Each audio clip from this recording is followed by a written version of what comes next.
Puji Tuhan saudara sekalian, saya percaya bahwa kita semuanya diberkati Tuhan dan dilindungi Tuhan dan dijaga oleh malaikat Tuhan dalam kehidupan kita ya. Memang pandemi ini naik lagi, tapi kita percaya Tuhan Yesus lebih berkuasa. Kita semuanya akan sehat ya. Oke, kita berdoa.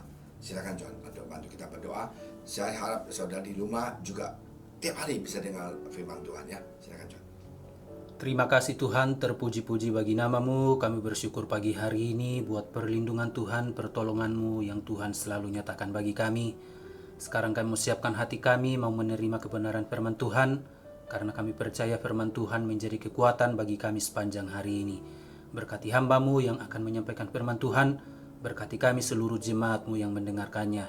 Terima kasih Tuhan, di dalam nama Yesus kami berdoa dan mengucap syukur. Haleluya. Amin. Puji Tuhan saudara sekalian, kita hari ini mau sama-sama baca firman Tuhan di Mazmur 3 ayat keempat dan juga di 1 Samuel ya. Satu ya, lihat kehidupan si Hana. Oke, silakan John, yang di Mazmur 3 ayat 4 dulu. Mazmur pasal 3 ayat 4. Dengan nyaring aku berseru kepada Tuhan, dan Ia menjawab aku dari gunung-gunungnya yang kudus. Saudara sekalian, dengan nyaring aku berseru kepada Tuhan dan Dia menjawab aku. Nah, inilah kuncinya bahwa kita jadi anak Tuhan ya. Kita harus mau tahu masalah itu pasti akan datang. Kesusahan itu pasti kita hadapi. Ya, dan percobaan itu kita pasti akan mendapatkan dalam hidup. Tidak ada satu orang mengatakan aku tidak mau semuanya ini. Aku mau hidup saya semuanya lancar seperti jalan tol. Tidak. Setiap orang pasti akan menghadapi kesusahan. Dan apa yang harus kita lakukan? Dengan suara yang nyaring, aku berseru kepada Tuhan. Dengan kata lain, Tuhan mau tinggalkan ayat ini buat kita adalah kasih kita sadar, jikalau kita mempunyai masalah apapun, nyaringlah berdoa. Suara kita sampaikan kepada Tuhan bahwa Dia akan menjawab kita.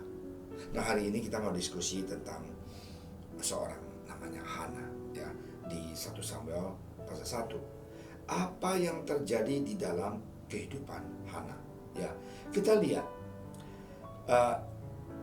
Elkana ini dia mempersembahkan korban, diberikannya kepada Penina ya istrinya, dan juga kepada semua anak-anaknya laki-laki. Meskipun ia mengasihi Hana, ia memberikan kepada Hana hanya satu bagian sebab Tuhan telah menutup kandungnya.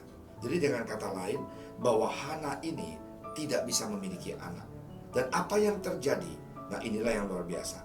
Setiap kali Hana pergi ke rumah Tuhan, Penina menyakitin hati Hana sehingga ia menangis dan tidak mau makan. Jadi Penina ini menfitnah dia, ngeredikin dia, lu nggak bisa anak, lu rasain lu nggak ada keturunan. Jadi Hana ini merasakan tertekan. Nah, disinilah kita harus mau sadar. Hidup di dunia ini penuh dengan tekanan. Hidup di dunia ini penuh dengan masalah. Hana lakukan suatu hal yang luar biasa. Ya, dia sedih, tapi dia berseru, nyaring suaranya, berseru kepada Tuhan. Apa yang terjadi? Ya, dia di sana itu berdoa. Dan kita mau lihat ya, yang ayat 11. Ya, silakan John. Ya, 1 Samuel pasal 1 ayat ke-11. Bagaimana Hana ini nazar kepada Tuhan. Silakan. 1 Samuel pasal 1 ayat 11. Kemudian bernazarlah ia, katanya, Tuhan semesta alam, jika sungguh-sungguh Engkau memperhatikan sengsara hamba-Mu ini dan mengingat kepadaku dan tidak melupakan hamba-Mu ini, tetapi memberikan kepada hamba-Mu ini seorang anak laki-laki, maka aku akan memberikan dia kepada Tuhan untuk seumur hidupnya, dan pisau cukur tidak akan menyentuh kepalanya. Saudara sekalian, di dalam kesusahan, di dalam tekanan, di dalam kekecewaan, di dalam frustrasi, di dalam kelihatannya aku hopeless, aku udah tidak akan ada keturunan, dan dia tetap berseru dan bersuara dengan suara nyaring kepada Tuhan. Inilah nazarku.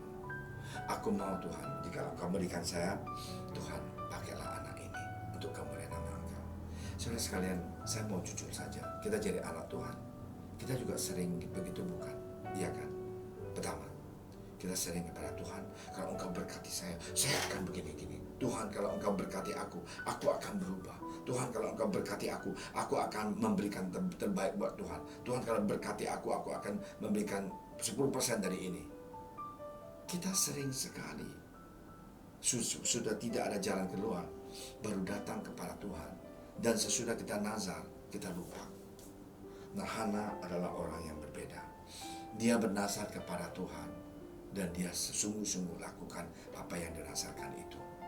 Dan satu hal lagi, sifat Hana ini yang begitu luar biasa, bahwa dia tidak pernah menyerah.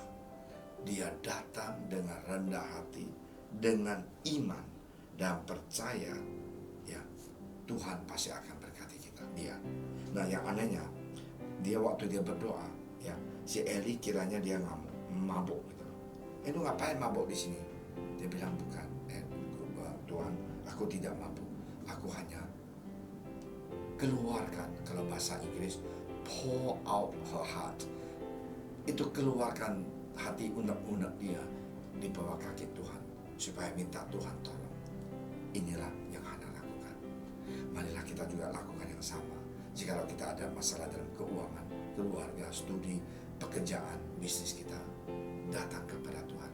Katakan kepada Tuhan kemauan Anda dan minta Tuhan tolong bantuin. Kalau kemauan Anda itu di dalam rencana Dia, semuanya akan berjalan dengan baik. Tapi kalau kemauan Anda adalah yang aneh-aneh, maaf, kemungkinan Tuhan tidak akan menjawab.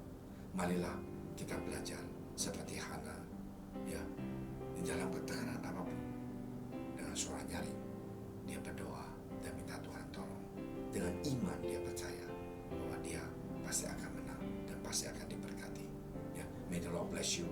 Semangat terus dan percaya apa yang kamu ucapkan, apa yang kamu doa, suara kamu yang nyaring itu akan dijawab oleh Tuhan kalau kamu lakukan dengan tulus hati dan cinta Dia. Ya, kita berdoa. Terima kasih Tuhan Yesus atas hari ini yang begitu luar biasa. Tuhan, Engkau ingatkan kami supaya kami senantiasa mencari Engkau. Tuhan Yesus, menyembah Engkau. Tuhan, melindu untuk dekat dengan Engkau. Biarlah firman Engkau menjadi pelita dalam kehidupan kami, kekuatan dalam kehidupan kami. Terima kasih ya Bapa. Di dalam nama Engkau Tuhan Yesus, Tuhan Engkau berkati setiap teman-teman kami, ya, dan juga jemaat JSS dimanapun mereka berada. Yang studi berkati studi mereka, yang kerja berkati pekerjaan mereka, dan yang bisnis berkatilah bisnis mereka, supaya mereka bisa nyaman, mereka bisa sukses, mereka bisa nikmati berkat Engkau, dan lebih daripada itu, mereka bisa memuliakan nama Engkau. Terima kasih ya Bapa.